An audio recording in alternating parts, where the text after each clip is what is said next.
ကိုလိုချင်တဲ့အရာဆုံးရှုံးသွားတဲ့အခါမျိုးမှာကိုတွေ့တာနှစ်သက်မြတ်နိုးတဲ့အရာနဲ့ခွဲရတဲ့အခါမျိုးမှာ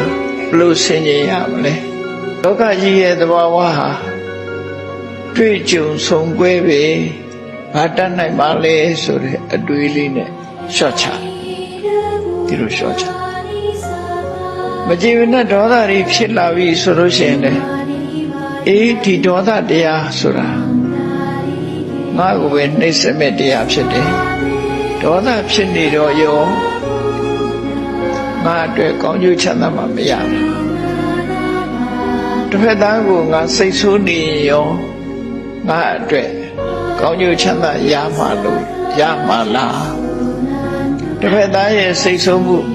တစ်ဖက်သားရဲ့စော်ကားမှုကိုလက်ခံပြီးခေါင်းထဲမှာစဉ်းစားနေလို့ရှိရင်